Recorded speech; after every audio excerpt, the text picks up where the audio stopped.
Today we're going to make a lemon tart. So what you need to start with is you need your butter and your flour.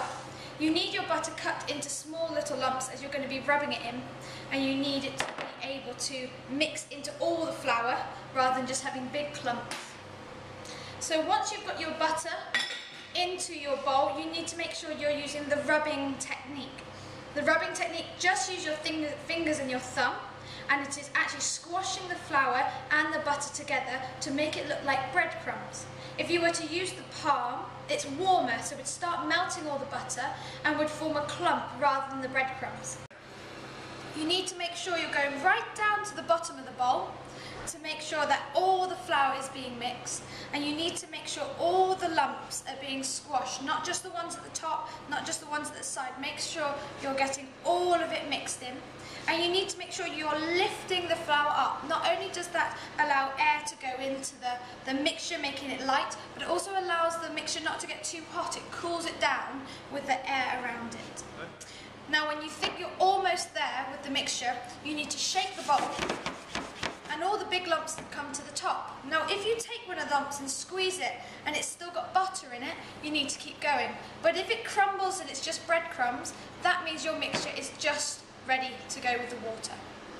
Okay, so once you've got your mixture into a nice light breadcrumb state, you need to add your icing sugar, just 25 grams, careful. This is the one that's very powdery. The granulated part will be for the mixture that's for the lemon section. So this is the very powdery light mixture, and just mix it in. You can just use the claw method and just stir it in gently.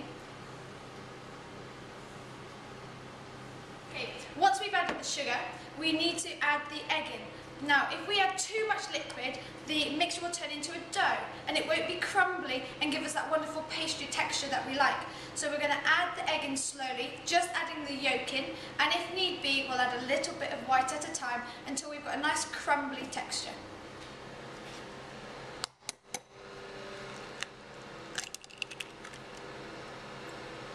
So next what you need to do is check for shell, just by lifting it up, checking underneath. If there is any shell, just scoop it out with the eggshell you've got left over. We're going to take the yolk and we're going to put it into the mixture.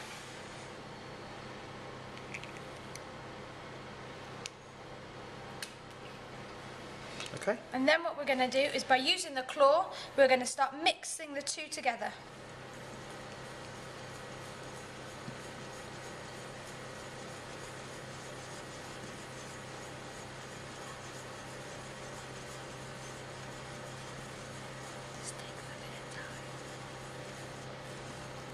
Once it starts to be firmly mixed together, you can start squeezing it. If it still crumbles and it's not coming together, so add a bit more egg and carry on.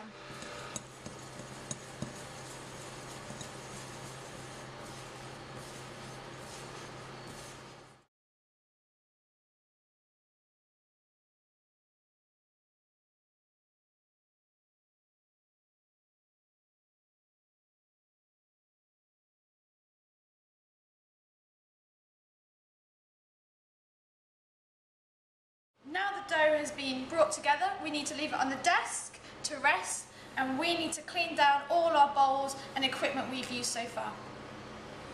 Okay, now we've got our dough, we need to roll it out so we can line our tin. The pastry is going to be blind baked, so we need to get this rolled out and in the oven before we start our filling. So, take a little bit of flour.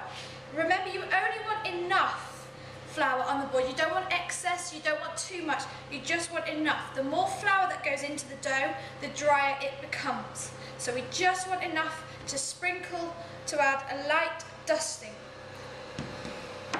Now, while you're rolling it, you've got to remember to keep turning it. And the turn is to allow new flour to go underneath to stop it sticking. If you just roll it and roll it and roll it, you will have beautiful flat pastry, but it'll be stuck to the table and you have to just scoop it up and start again. And the more you work this, the less flaky it becomes. So we want to try and do it first time and nice and smooth and quickly.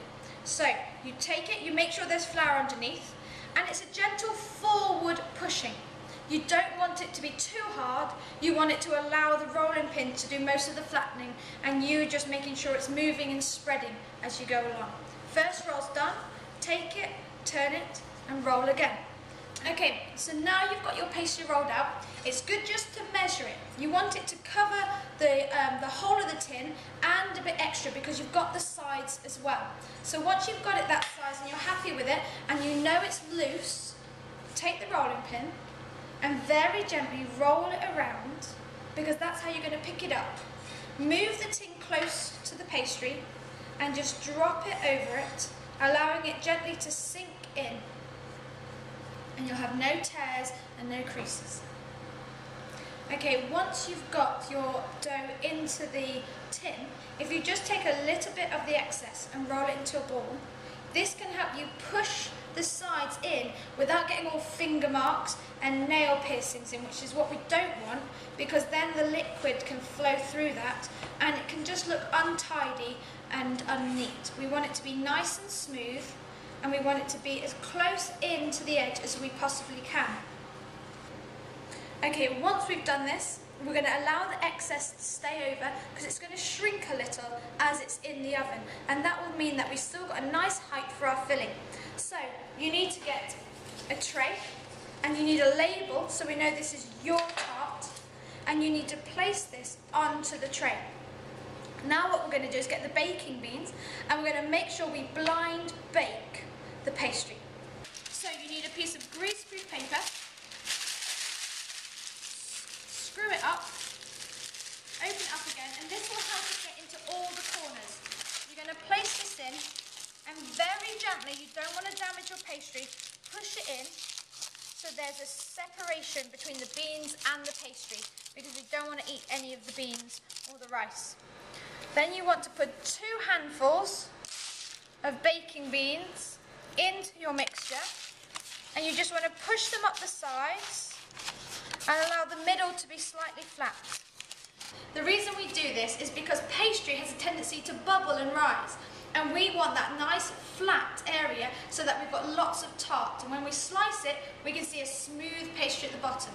So we need the weight to push the pastry down so that we don't get those bubbles, but we also have cooked pastry before the liquid goes in. So in the oven this goes for 20 minutes, and then we'll be able to get it out of the oven ready for the filling. Right, so next what we're going to make, once we've all cleaned down, is the filling. The pastry's in the oven, so we can get on with this and we know it'll be ready when that's finished. So take your eggs, you want both eggs in the bowl with the sugar, and then you're going to whisk it till it's really light and it's got a ribbon effect, which I'll show you what that looks like later. So both eggs go in.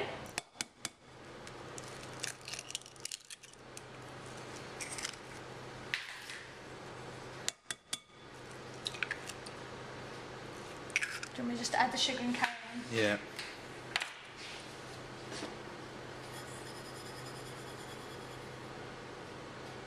We're going to whisk this to get all the air we can into it, so it's light, it's fluffy, and it's thick. So you've got to really lift the whisk up to get that air into it.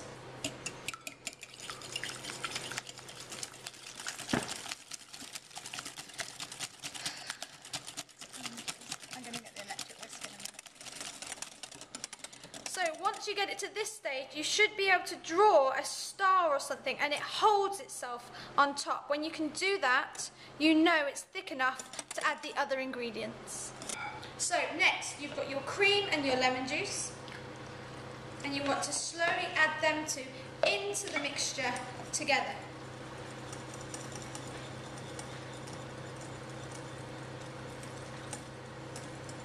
This keeps the mixture fluffy and light, but gives it that lemony, creamy flavour we want it to have.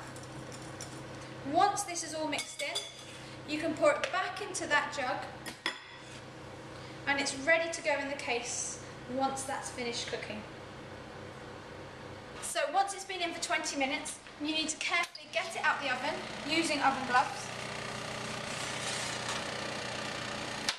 And one of the most important things is to turn the oven down now to 140 to 120, because we don't want the tart being cooked too quickly or you'll have cracks. Take the baking beans, put them back into their container, and the way you can tell if the pastry's cooked is there's no shine There's no shine. If it's shiny, the butter has not cooked into the flour. If you have any holes or cracks in your tartlet, you need to take the excess pastry and just patch it up and then put it back in the oven for about 2 to 3 minutes just to start cooking this pastry. So any holes, just use the excess pastry to patch up so it doesn't leak through. Okay, so now we're going to add the lemon mixture into the tart. So just give it a quick mix because you want to make sure nothing's settled and everything's mixed all the way through.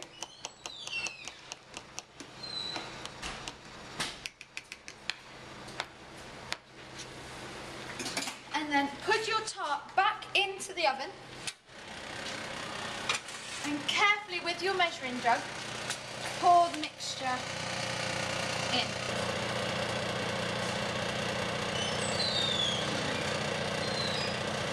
Once it's full, it goes back into the oven for 10 to 15 minutes. Once the time is up, you need to check if it's cooked or not. The way we do that is by just gently shaking it. If it still ripples, it needs longer, and if it all wobbles together, it's done. So if it's rippling, it needs longer. So the time is up for those extra few minutes, so we're going to check. And as you can see, there's no wobble, so it's ready to come out. And you're done.